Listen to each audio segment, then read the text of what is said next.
So we're going to take a look at the role of the animator and the essentially what it takes to have that in your portfolio. Now, this course is structured in a way where you're learning how to work in almost every level of the game development pipeline, and so part of that is such an important thing is that the integration of art and technology, and that's where the job role, the technical artist, comes into play. Animation is one part of that role, and that's again essentially the focus of this class is to make you be a little bit more of a technical artist than single-serving animators or modelers. So let's take a look at your actual homework. So in the last lesson, you modeled and rigged your character. So in this lesson, we're going to be doing a walk or idle state. So let's go ahead and open up Unreal and take a look at that. So here we have our project, and when we import it in, you can see we have the robot skeletal mesh here, which I'm going to dock up here. And this is really the list of joints as well as the mesh itself. Then what your assignment's going to be today is to create the animation. So here's an example of the walk cycle. And then if we go back, you can see here's our idle. Oops, that's the not the animation file. The animation file is the anim file, which is this one. You can see the breathing state.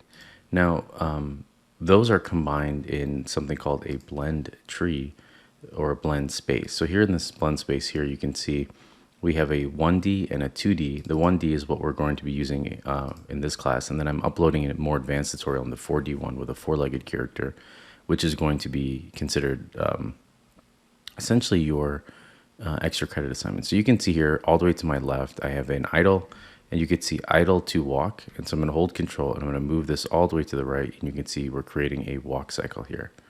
And then there's a little bit of an in-between here where it slows down into our idle state. So that's what we're going to be using to control the pace of our character.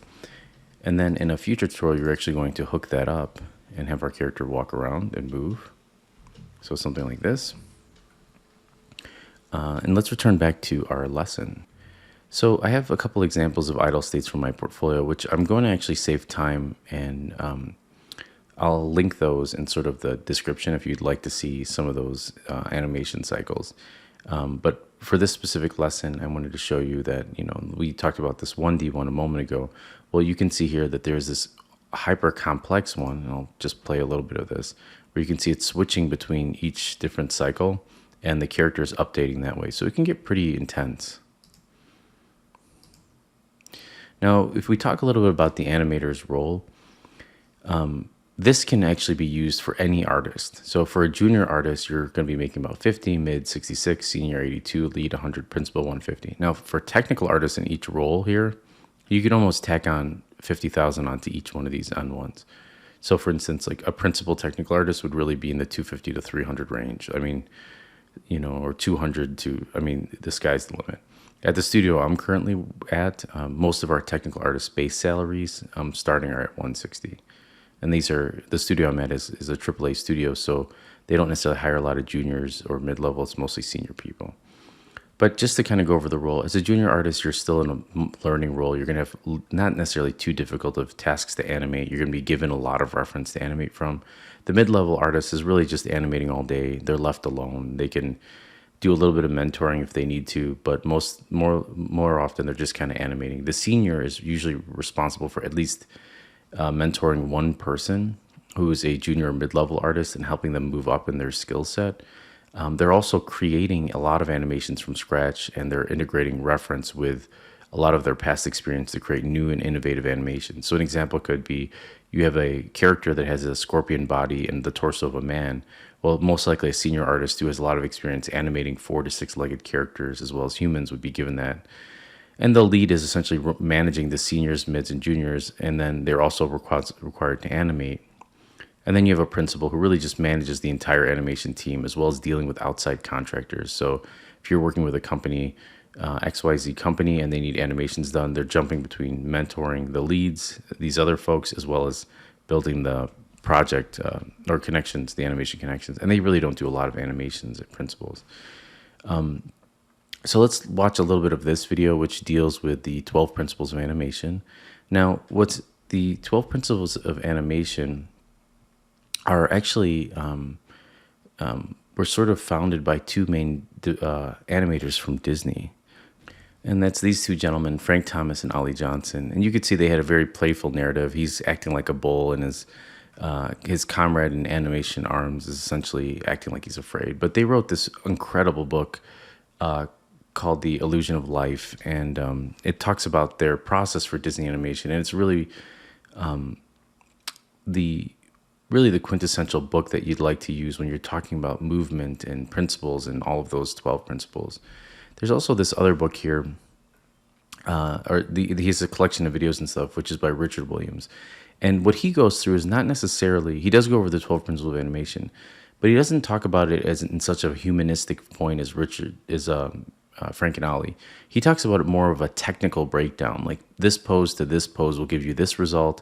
And then after you've developed these master rules you can get as a junior artist, then you can fully conceptualize what Frank and Ollie were teaching. So let's watch this little bit of this video, and it does a very good job of explaining those different principles.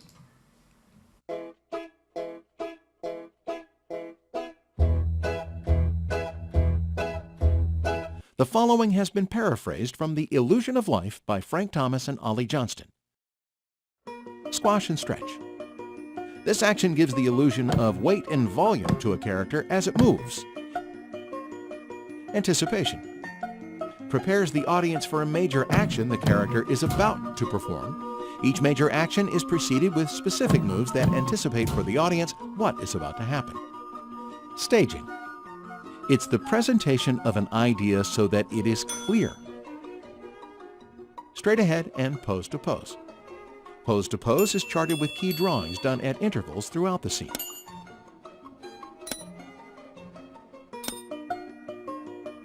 Straight ahead animation starts at the first drawing and works drawing to the end of a scene. Follow through and overlapping. When the main body of the character stops, all other parts continue to catch up to the main mass. Nothing stops all at once. Slow in and slow out. As the action starts, we have more drawings near the starting pose, one or two in the middle, and more drawings near the next pose. Fewer drawings make the action faster, and more drawings make the action slower. Arcs. All actions, with few exceptions, follow an arc or slightly circular path. Arcs give animation a more natural action and better flow. Secondary action. It's an additional action in the scene used as a supplement of the main one in order to reinforce it and add more dimension. Timing. More drawings between poses slow and smooth the action. Fewer drawings make the action faster and crisper. Timing maintains the appearance of an object abiding by the laws of physics. Exaggeration. Remain true to reality, just presenting it in a wild or more extreme form. Solid drawings. It means taking into account forms in three-dimensional space, giving them volume and weight. Appeal. It's a quality of charm, able to please the viewer's eyes. It's the charisma of the action.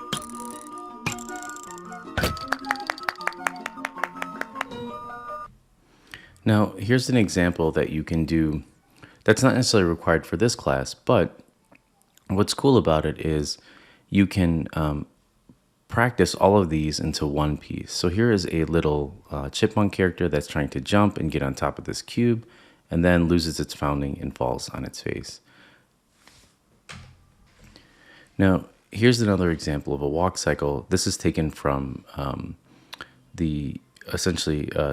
someone had remade the Richard Williams coursework, which we also prescribed to. And so this is what I was talking about for technical drawing. So you can see here, there's a walk that starts off and they give you the exact pose numbers and where you can place them. So here's an example of a walk that I did that really is the same thing, just broken down. Now, the next thing you want to do is go into, after you've got some basic principles down and you've practiced with a little bit of walk, you want to start thinking about more character or performance pieces. So here's an example of myself. I'm going to play a little bit of myself sort of acting out a role. Now I swear, the next one of you primates even touches. All right, and then here is the, you can do something like take this box rig, which is free, and then you can use your reference that you did for your facial animation and then try to recreate it. And this box rig has big bushy eyebrows just like I do, so it's kind of nice. Now I swear, the next one of you primates even touches me. Now, once you have the facial animation down, one of the things you can do is start to piece all of those together into one dramatic piece. So here you can see this is the stepped pose where the animation is just kind of broken out into individual keys. There's not a lot of keyframes in between. And then here we have the keyframes added in between to smooth it out with, you can see now we have facial animation going. And then lastly, we have a nicely splined out piece with the animation smooth, all those 12 principles of animation, and we have the face and everything in there. Now here's another piece where it's two people. Now the thing with doing a two-person animation is it's a lot like the one, except you do each one sort of in their own independent way, and then you play off of each other. So you can see here's our blocked out animation piece with no facial going on. Here is our the facial animation added with the block out, and then here is our final splined out version with smoothness. And what you think about is how do we get the characters to sort of play off of each other, think about like they're actually in the same room, look at each other, eye contact.